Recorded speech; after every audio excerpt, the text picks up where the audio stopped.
What's going on, my broskiis? My name is Toadskii, back again, here to bring you guys yet another One Piece Treasure Cruise video. Today we're going to be talking about potential abilities. Now for those of you guys who don't know what I mean, obviously a lot of new players maybe don't know what we mean. We mean that after you limit break a character, you'll get access to these abilities. Now, since the recent Gear 5 celebration, and also even the anniversary that has come out over the past few months or so, a lot of people have been asking about potential abilities. They have these duplicates, which ability do they feed them into? And I think this is going to be a good video to give you guys a bit of a heads up as to which of these abilities are really good, ones that you should be maxing out with your dupes or tablets, and then ones that you kind of can forget about and only max them if you really want to go ahead and do it. But a lot of these abilities, I wouldn't say a lot of them, but there are a handful of them that are just not really worth maxing unless if you have an excess of tablets or dupes, and then you can go ahead and max it out and get the character with the rainbow border, because everyone loves rainbows, right? Let's go ahead and get into it. We're just going to start from the top. This is actually in order, like the game's official order of the potential abilities, so I don't know why they order in this way, but it is what it is. We're going to have Slot Bind first. Slot Bind is very good. I would say it is a worthwhile effect. The thing is Slot Bind is quite common. I would say it's somewhat common. Like, you will see it a lot out in the game, and some characters have better versions of Slot Bind than others. That's something that I guess needs to be stated, is that even though one character's Slot Bind may be good, another character's Slot Bind might not be good. The recent example I came across was Stampede Luffy. So Stampede Luffy's potential ability of Slot Bind completely removes it on himself. Version 1 Jinbei also completely removes it off of himself. Most other characters, though, will have abilities where it only removes 10 turns of Slot Bind, and having the ability to remove it, it is pretty useful, and depending on the team comp, you may actually need this. I think Slot Bind is definitely worth maxing, whether it be like with tablets, and obviously there are some other ones that you should be definitely prioritizing, but we'll get to that.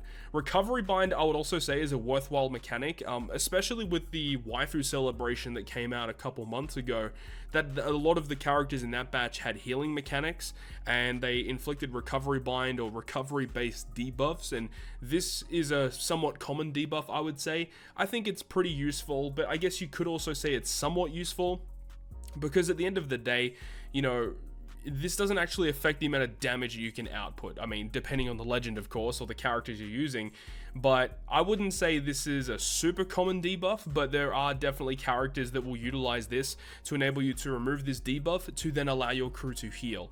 So again, it is content dependent. Moving on though, we've got Barrier Penetration. This is probably one of the best potential abilities in the game, or very similar to Slot Bind in a way where some characters' Barrier Penetration is amazing and some other characters is not very good. Most of the time with Sugo Fest exclusives that get access to this potential ability, when you haven't maxed out, they'll always bypass barriers with their normal attacks, and it's very good, and a lot of the shooter characters in the game get access to this.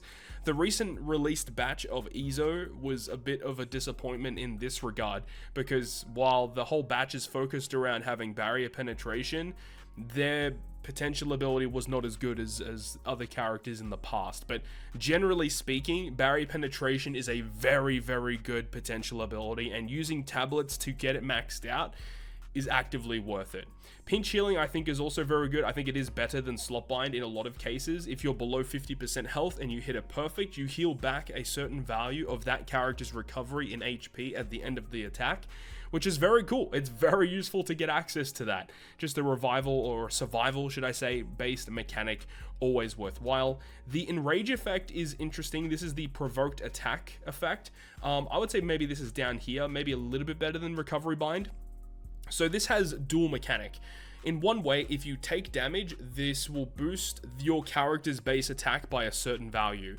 But it also has a secondary effect that says that it will remove a certain number of turns of increased damage taken on your side of the field whenever you're inflicted with it. So I like the fact that there are dual uses for this mechanic, but in a lot of cases it just doesn't really see that much importance. Again, there's always certain potential abilities that are very good for certain pieces of content. Generally speaking, the provoked attack one is not super useful. Now, critical hit, I would say, is not vital. When you see it and you think about, critical hit and what you think it does, on paper, you would think that critical hit is very good. However, the way that it's actually calculated is that when a character performs an attack, like it does multiple different hits of damage, critical hit only affects the last component of your character's hit when you hit your perfect. So the amount of damage that this actually gives you is not what it says it does. Like, it says that it increases the damage by like 8% or whatever, like 80% chance for 8% extra damage. It's only for a small component of the overall damage of your attack. And for that reason, I don't think it's really that important overall. Yes, it does give you slightly more damage. And some characters have better versions of this where it's guaranteed to give you damage. Some characters only have a percentage chance of landing a critical hit. We'll see what happens in the future. There are in-game files suggesting that the critical hit of the potential ability will be buffed in some way in the future. We're not sure if that's going to be the case. So now we have the two cooldown focused ones, and the thing about it is not a lot of characters get access to these mechanics, but when a character has it, you want to get them maxed out because they are so valuable. I would say they're probably more valuable than barrier penetration a lot of the time. I mean, barrier pen is probably better than cooldown. Double special is probably the most important one because there are a lot of characters in the game that if you don't have their double special maxed out, they're not going to really work properly.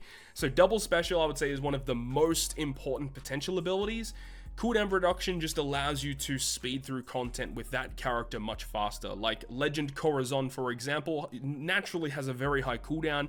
He has this potential ability which reduces it by a significant portion at the start of the quest. Same thing goes for Legend Bon Clay, who is a treasure map exclusive legend. He has the ability to reduce his cooldown at the start of the quest, allowing him to be used in lots of other random pieces of content because you don't have to stall for his cooldown as much. So that's very valuable. I would say that it's a very valuable effect to have maxed out, but double special is one of the most important ones. Unfortunately, we move down to the least desirable ones, these damage reduction effects. Again, they can vary depending on what your character has. Some of them reduce it by a certain percentage, some are higher, some are lower, and it's basically all it is. It's just damage reduction. If you have an excess of these tablets, you can feed them to your units. And there have been times in the past against very difficult content where maxing these out is pretty valuable. You need to do it.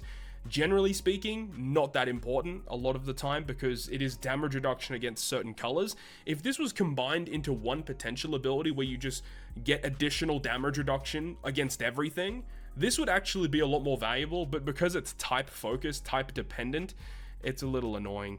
We move on to Ship Bind. Ship Bind, I would say, is not a very vital effect just because the occurrence of the Ship Bind debuff is non-existent. It's not in a lot of content, and yes, we always say this, but there is certain pieces of content where you want this effect.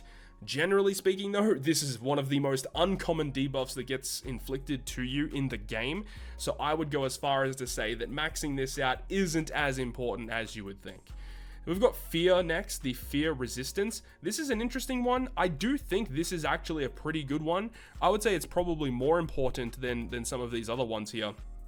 Mainly because, again, in a certain way, some characters with this debuff, with the fear debuff inflicted, make that character useless for certain pieces of content. And having the fear resistance allows the character to perform its duty in the crew. Like if a character has an ability to resist special reverse and then reduce cooldown of your crew, or resist special bind and then reduce special bind for your crew. If that character gets inflicted with fear, and then you get special binded or special reversed, then their crewmate ability doesn't work, and that is very vital for certain characters to function. Even characters that have effects that make certain slots beneficial. If you build a team around that, and they have fear resistance, you want to make sure you max that out. So fear, I would say, is a pretty important potential ability, for sure. Now we have the special lock effect, where special limits usage. This one I would say is not very vital. It is definitely more common than Ship Bind. So I'd probably put it here because there are only like a handful of units in the game that actually remove this debuff. But again, it's just not a very common debuff, so I can't really suggest to max this out all that much because of just how uncommon this debuff actually is. And then we've got this one here. I would say this one you can actually forget. This is the slot change impossible. And the reason why I say that is because there are actually characters in the game that give this slot change impossible to your crew in a positive manner. So like Legend Capone crew or like Legend Perospero. These guys have specials that apply this effect to your crew, bind your slots so they cannot be changed by the enemy. And if you have this potential ability, it means that that positive effect that that character will inflict to your crew will just remove it. So yes, you can use it in a sense to remove the gimmick that the enemy inflicts to you, but because of how uncommon this debuff is once again, I can't really suggest to max this one out. We've got two more before we get to the important ones. This is I actually don't know the official name of this one, but I would say it's one of the least important ones just because of how uncommon, once again, this debuff actually is. There's not really too much to talk about. Now, Hunger, I would say, is also a very important one. Now, the reason why I say that is because Hunger is actually somewhat common, and there are only two ways to remove Hunger. You either have this potential ability, or you somehow generate Semler or recovery slots and consume them in the middle of your tap order. Now, if you guys have ever been inflicted with Hunger, you know that doing it that way is very, very annoying. Having the potential ability just to remove it is so much more valuable. Again, it's almost kind of like a dual sense, because yes, it does remove that Hunger debuff that's inflicted to the crew, but it also says that when you consume a recovery slot, your character will get a base attack boost. So yeah, there's an offensive manner, but there's also a more utility aspect that is more important, in my opinion, compared to the Provoked debuff, where you get inflicted with increased damage taken. There's a lot of ways to reduce damage, right? But there's not a lot of ways you can get around Hunger. So for that reason, I do think it's a very important one that you should max out. We have 3 ones here, and without saying too much, you know, these are the potential abilities you want to get maxed out. So we've got Super Tandem. This is the Japanese the Japanese icon of it, but normally in English it would be Super Tandem. You have the Rush Sugo special, and you have your Final Tap. Now, it goes without saying, if you pull a duplicate of a character and you feed it into your character, if a character has Super Tandem, Rush, or Final Tap, you will always feed it to that character. You always want that ability. The reason for it is because the tablets that you need to level up these abilities are extremely rare. We only get a few of them every single year. And for that reason, that's the reason why you want to, you know, get these dupes, feed them into these potential abilities.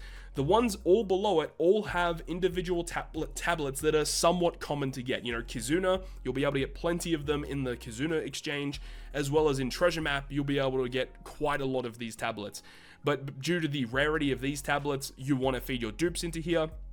In terms of priority, Super Tandem is the most important potential ability to feed duplicates into, because not only does the effect of the Super Tandem increase, but the activation requirement of the Super Tandem will improve as you level up the ability.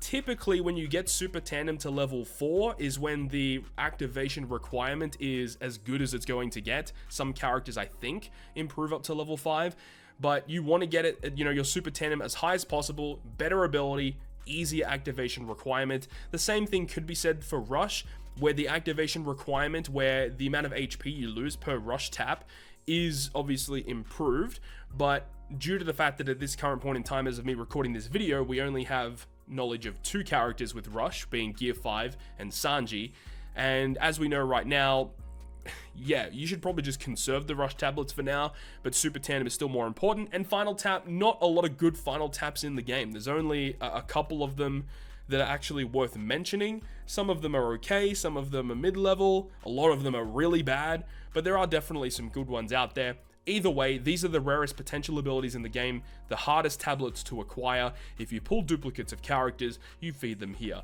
But I feel pretty comfortable with this tier list. You know, the first 2 rows, those are the most important potential abilities in the game. Some people may drop Slot Bind a bit more, some people might not value pinch healing a bit more, but definitely these ones here. Like, these ones here are the ones you want to get maxed out ASAP.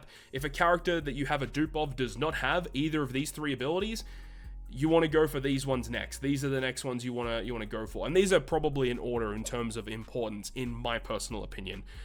Some people may even drop Barrier Pen a bit lower and put Hunger higher up, but either way, you know, these potential abilities are one you want to look out for. These ones down below are not as important. You can go ahead and feed your tablets into them if you want. I think it's probably better to save some of these tablets for certain situations where you come up against content that actually has this debuff. Then you can feed tablets to characters to get it maxed out. But as I said, generally speaking, these are not very common usage or that important in my opinion. Hopefully you enjoyed the video. Let me know your thoughts and opinions down below in the comment section. If you enjoyed it, make sure to go ahead and leave a like, and if you want to stay up to date with all the content I post, including more One Piece Treasure Cruise content, make sure to hit the subscribe button down below. I'm that, guys. I'll see you guys within the next video.